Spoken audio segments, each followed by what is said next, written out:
Materiais para confecção de modelos de gesso. Os gessos são utilizados para a confecção dos modelos após a realização das moldagens. São classificados por tipo, conforme a sua precisão. O tipo 1, gesso, né? Então, A para moldagem. O tipo 2, gesso comum. Tipo 3, gesso pedra. E o tipo 4, gesso pedra de alta resistência. O gesso comum ou de estoque, tipo 2, para moldagem de modelos no articulador e de baixa precisão, seu uso é restrito ao laboratório de prótese. O gesso pedra ou tipo 3 é indicado para a construção de modelos na confecção de próteses totais que se ajustam aos tecidos, né, moles, pois apresentam uma resistência adequada para este propósito e é fácil remover, né, a prótese após a conclusão. O gesso tipo 4, então, os principais requisitos de um troquel, né, são resistência, dureza e um mínimo de expansão de presa. A dureza desse gesso aumenta mais rapidamente que a resistência. A compressão, né, uma vez que a secagem da superfície é mais rápida. Essa é uma vantagem, pois a superfície resistente, né, mais a abrasão, quanto o corpo do troquel é menos sujeito, então, à fratura acidental. Então, o troquel é essa parte ali, ó, da moldagem, né? Fez a moldagem, vazou gesso, e aí eu preciso só de uma partinha desse troquel, só de um dente, né? Eu fiz o preparo só em um dente ali.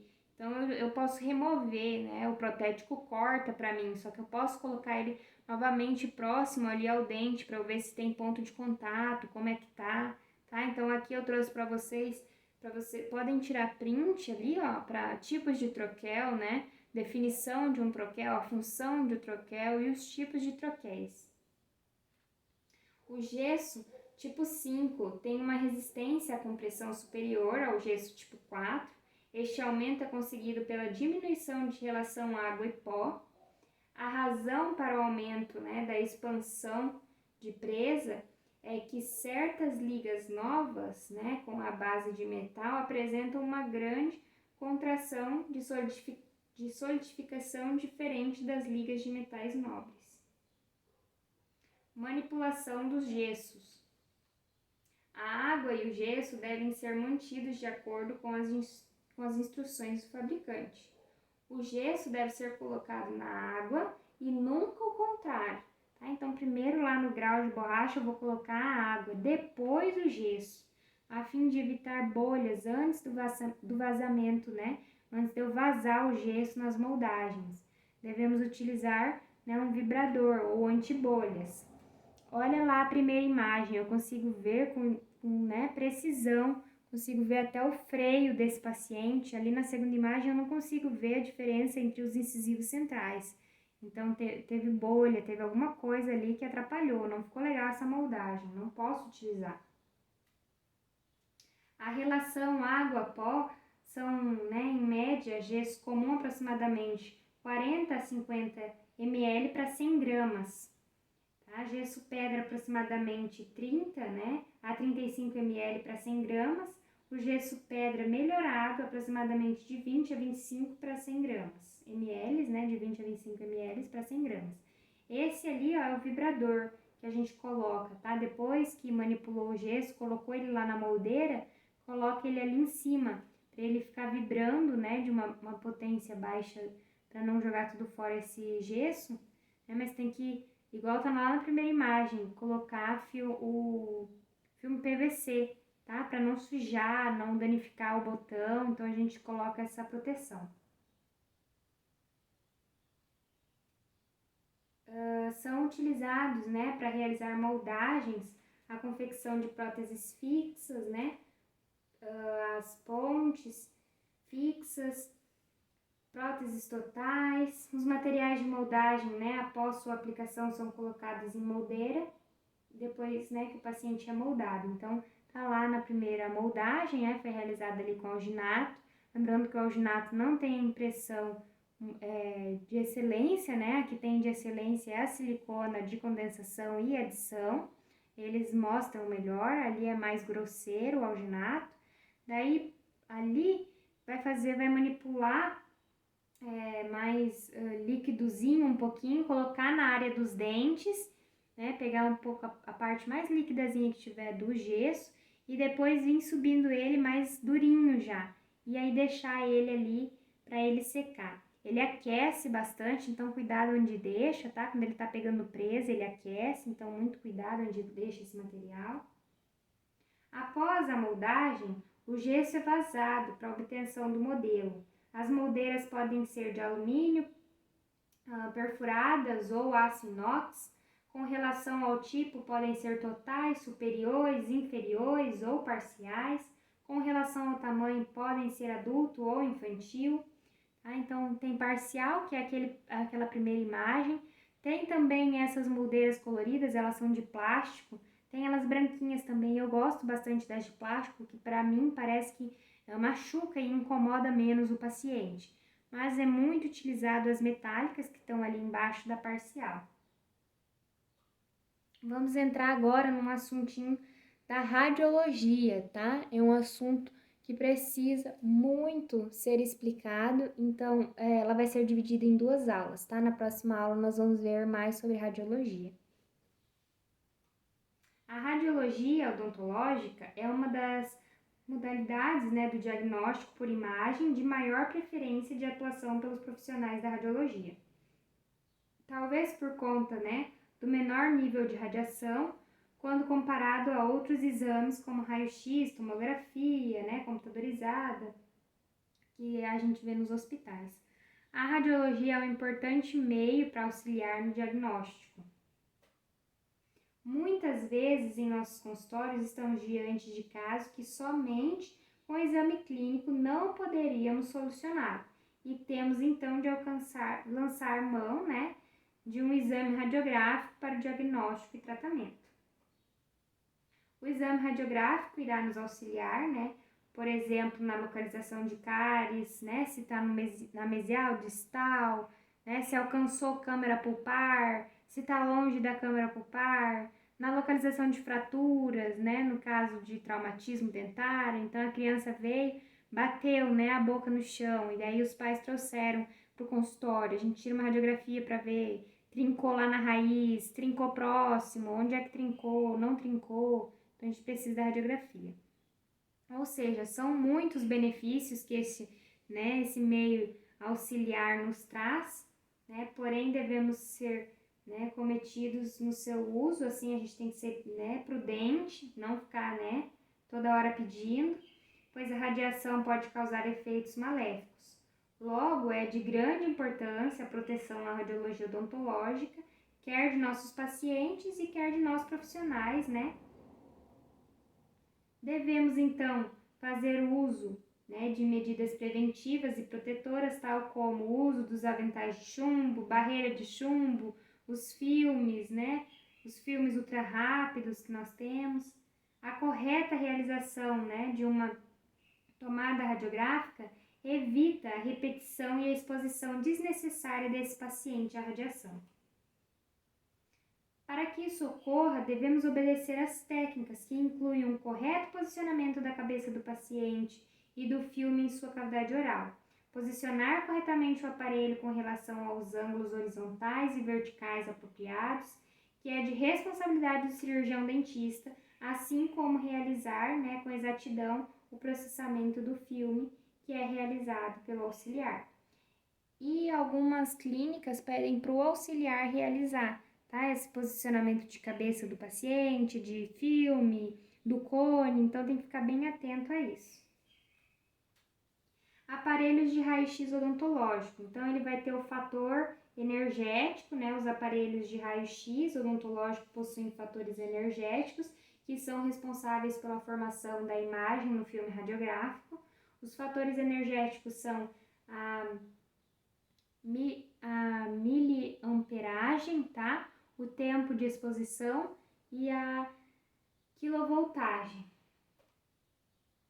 Então, miliamperagem, né, é o principal fator energético responsável pela densidade radiográfica. Ela é fixa no aparelho de raio-x odontológico. Tempo de exposição é controlado pelos marcadores de tempo eletrônico, que junto com a miliamperagem formam o biônico mais responsável pela quantidade de raio-x. O painel de comando apresenta uma chave seletora do tempo de exposição e um dispositivo sonoro que permanece em funcionamento durante o tempo de exposição. A quilovoltagem, né, é o fator energético responsável pelos contrastes radiográficos nos aparelhos odontológicos. A quilovoltagem também é fixa e opera na faixa de 50 a 70. Constituição dos aparelhos.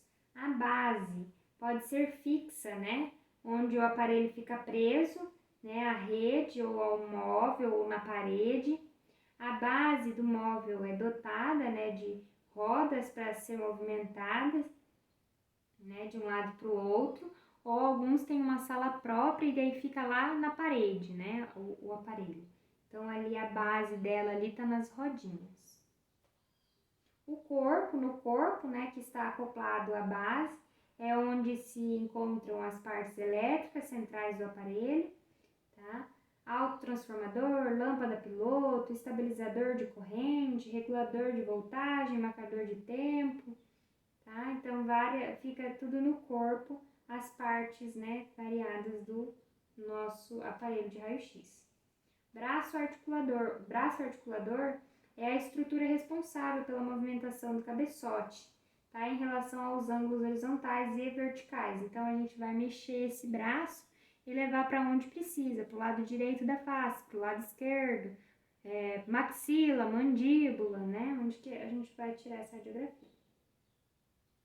O cabeçote, então, é a estrutura blindada, né? O tubo de raio-x, onde se encontram também, né, o transformador de alta tensão, transformador de baixa tensão, filtro adicional de alumínio, né, diafragma do chumbo, localizadores cilíndricos abertos. A radioproteção, então temos que ter cuidado na radiografia. Tanto o cirurgião dentista como o auxiliar devem estar atentos para a prevenção contra a exposição excessiva e nociva dos raios-x. Embora o auxiliar não realize radiografias, ele estará junto com o profissional no atendimento ao paciente e deve ter conhecimento de como proteger a si próprio, bem como o paciente no exame radiográfico. Serão abordados conceitos e definições, né, com relação ao raio-x, que produz uma radiação ionizante, bem como seus efeitos biológicos em nosso organismo e as medidas de proteção. As radiações ionizantes manifestam-se das seguintes formas: radiação primária, né, ou útil, radiação secundária, radiação por escape.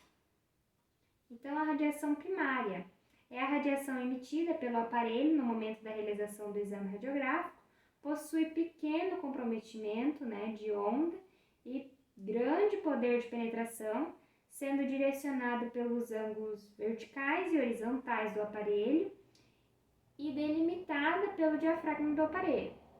Os profissionais não devem se preocupar com a radiação primária, pois eles não ficarão entre o aparelho e o paciente durante o exame. A radiação secundária são as radiações emitidas pela face do paciente, que é alcançada pelo feixe de raio-x primário, propagando-se em todas as direções.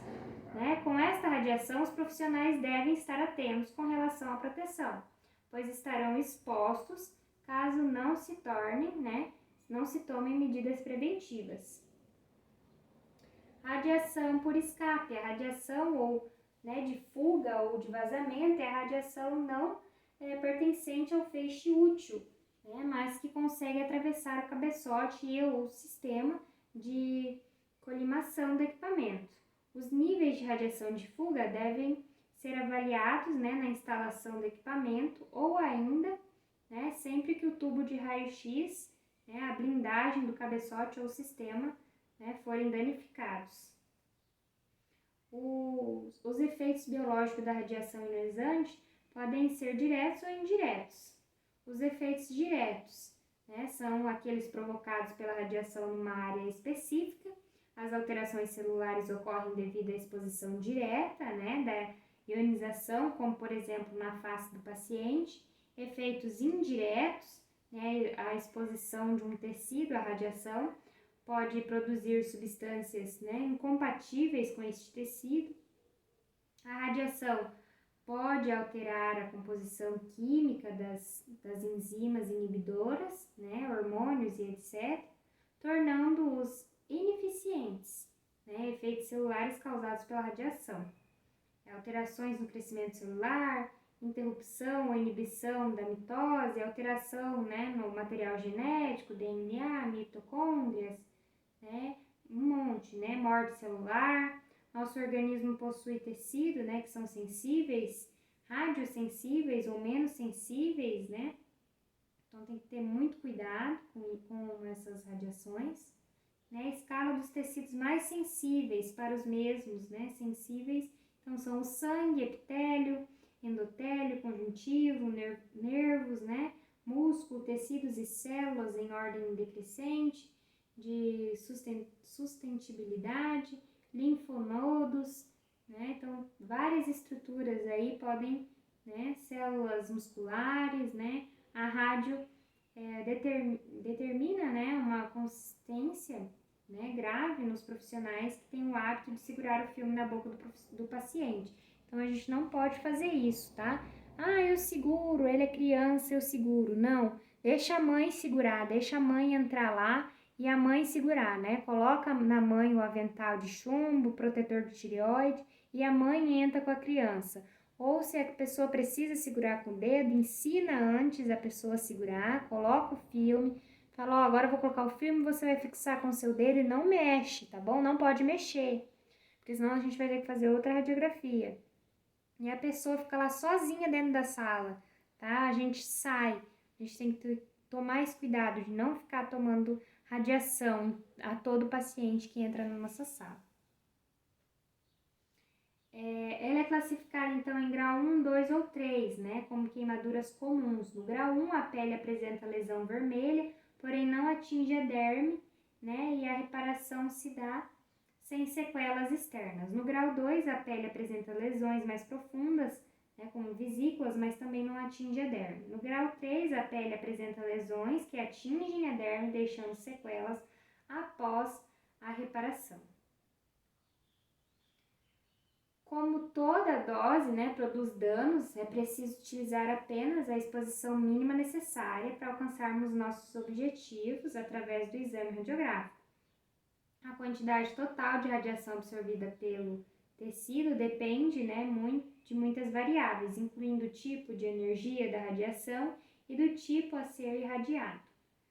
Tá? Há uma relação entre a extensão do dano e a radiação total absorvida.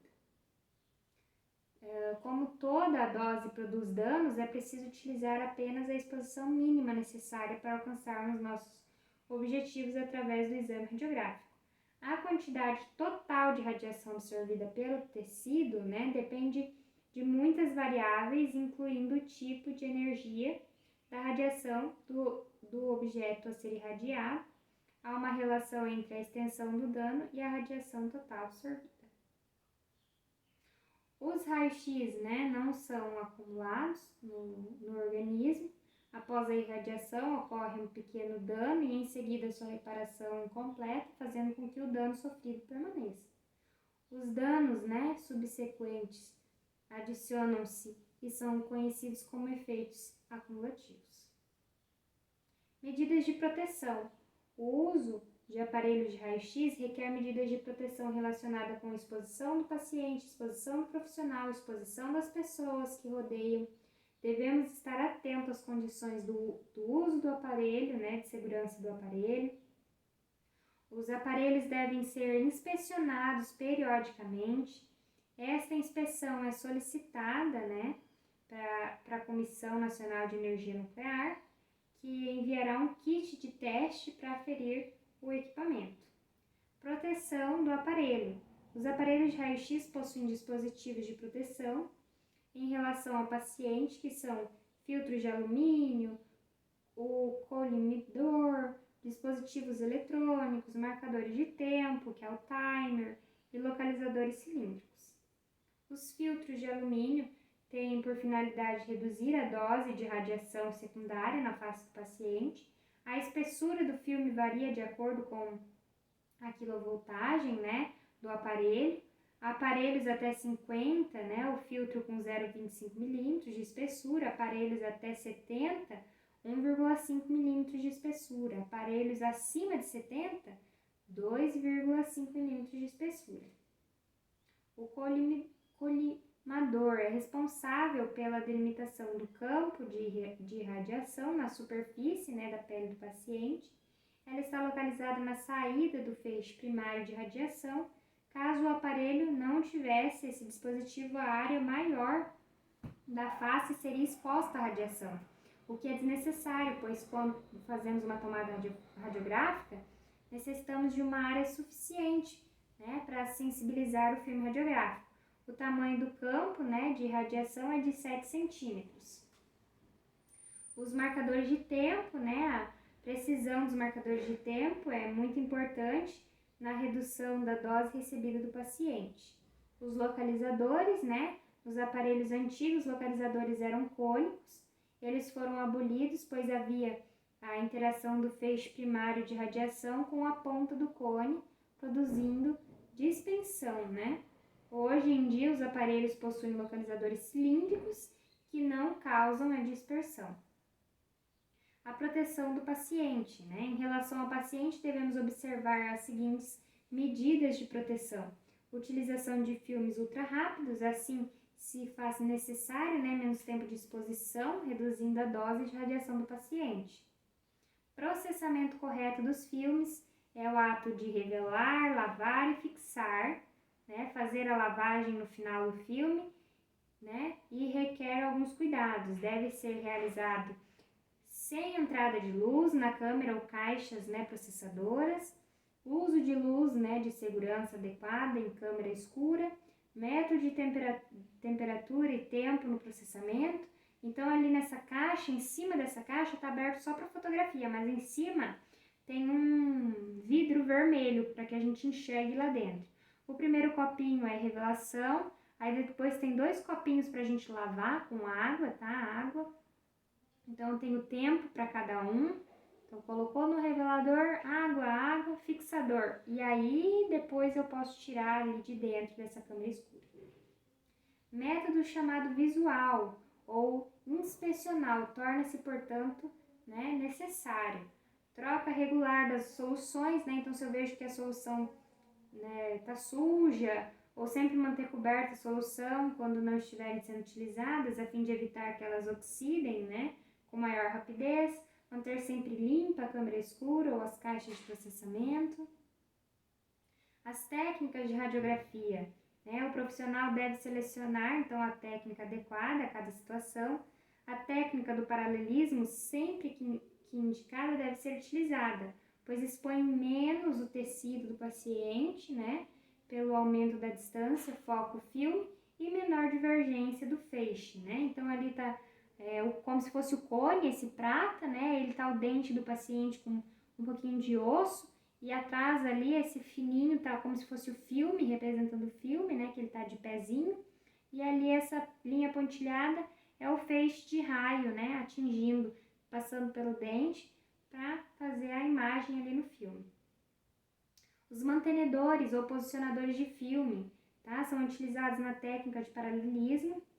Eles diminuem a radiação desnecessária, né, no dedo do paciente e assegura, né, o filme na boca do paciente, diminuindo, né, o número de repetição. Então, quando a gente às vezes precisa que o paciente segure, né, porque não dá para usar o posicionador, na endo, por exemplo, aí a gente acaba ficando à mercê do paciente, porque ele pode tremer, ele pode tirar do lugar, né, então a gente utiliza bastante o posicionador, mas na endo, quando o paciente está com a lima, não dá mais, então tem que usar o dedinho do paciente. Esses são os posicionadores, tá?